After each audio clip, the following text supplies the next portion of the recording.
сол видеолар арқылы жауапқа тартып етіп жүргеннен кейін ал желіге салынған видеоны түсірген деген неше түрлі қитұрқы әрекеттерге барып жатыр. Ассалаумағалейкум ардақты ағайын. Қоғам белсендісі Байбаха Билялов ағамыздың үстінен қылмыстық іс қозғалғанынан барлықтарыңыз хабардарсыздар. Ағамыздың жауапқа тартылуына оның 4 жасар Айкөркемнің сотына барып, сол жерде белгісіз біреулермен текетіреске түскені себеп болды. Ол кезде үстерінде ешқандай да бір киімдері де жоқ, қолдарында куәліктері де жоқ, өздерінің журналист екендігін дәлелдейтін ешқандай құжаттары жоқ адамдар осы қоғам белсенділерімен сол жерде тартысқан. Кейіннен белгілі болғандай, жаңағы екі белгісіз адам Алматы телеарнасының қызметкері болып шыға келген.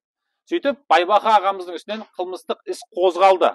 Яғни журналистке кәсіби қызметін атқарып жатқан кезде кедергі жасады, оның мүлкіне зақым келтірді деп айып тағылып отыр.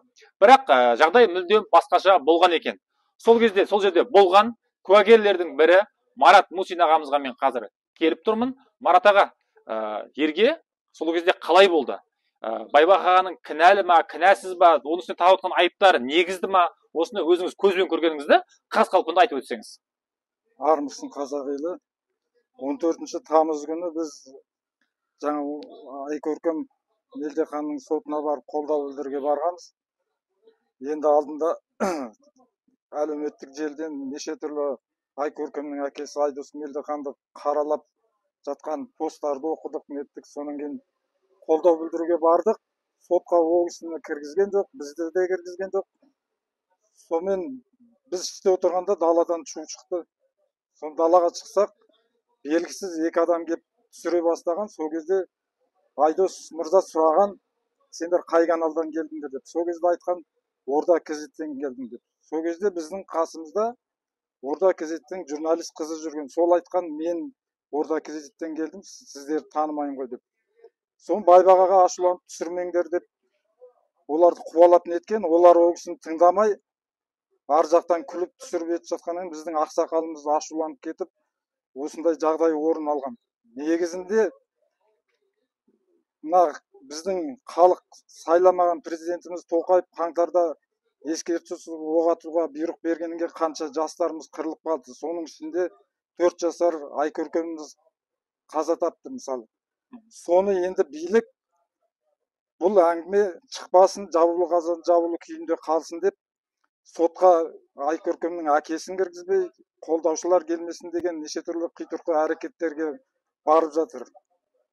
Мысалы, мен өзім Айдос Мелдеханды қолдаймын, өйткені ол қызын атқан адам сотталуын талап етіп жүр. Оның талабы орынды ғой мысалы.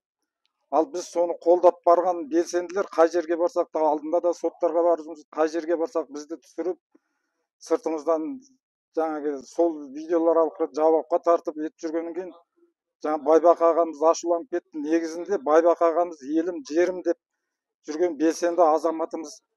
Қанша да соттарға барып жүр, мысалы, қанша журналистер келеді. Сол кезде Байбағаға осыған дейін бір журналистке тиісті ме екен мысалы? Біз журналистер мен араласып бәрін танимыз. Мысалы, мына келген екі жігітті біз танымаймыз. Бірінші рет көріп тұрмыз. Бұлар әтеге арандатуға келген адамдар. Ал желіге салынған видеоны түсірген, сол жерде басынан жүрген, үстінде жасыл футболкасы болған жігіт. Бұл ана жігіттерді шақырып әтеге арандату жасалып отыр. Негізі арандату Айкөркемнің сотын қолдаушылар келмесін, жабулы қазан жабулы күйінде болсын деп жасалып отырған дүние. Ал Байбаха ағамыз ешқандай басқа жерлерде ондай арандатуға барып жүрген адам емес. Бұл жерде кішкене ақсақалымыз ашуланып, осындай жағдай орын алды. Негізінде арандатуды жасап отырған сол биліктің өздері. Қанша белсенділерді қудалап жатыр, жаңа айыппұл салып жатыр, жаңа 25 күнге қамап жатыр. Мысалы, соны тоқтатуын талап етеміз. Байбаха ағамыздың үстінен қозғалған іс тоқтатылсын. Міне ардақты ағайын, тірі куәгер жағдайдың қалай болғанын қаз қалпында баяндап берді. Сондықтан 67 жасар, яғни 70 жасқа аяқ басқан ақсақалды сотқа сүйрелеу Тоқаев билігіне абырой әпермейді. Сондықтан біздің айтарымыз, Байбаха ағаның басында жағдай біздің бақылауымызда болады. Барлықтарыңызды хабардар етіп отырамыз. Өзі ұсыныс жасап, мен көргенімді айтайын деген Марат ағамызға мен алғыс білдіремін. Назарларыңызда болған абзал достар. келесіде жүздескенше. Құрметті жанашыр жақтастар, осы арнаның ақиқатты айтуына сіздің де үлесіңіз бар. Өйткені сіздердің тиындап болса да көрсеткен қаржылай көмектеріңізбен біз осы арнаны жүргізіп келеміз. Арнаның қазіргі жетістікке жетуі сіздердің арқаларыңызда. Ары қарай ақиқат айтылу үшін үнемі мүмкіндігіңізше қолдап отырыңыздар. Біз мемлекеттен тендер алмаймыз. Артымызда ешқандай олигарх тұрған жоқ. Еркінбіз, тәуелсізбіз. Біз тек сіздерге арқа сүйейміз. Донат жіберемін деушілерге Каспий картамыз 4400 4302 90 34 12 36 877 426 53 86.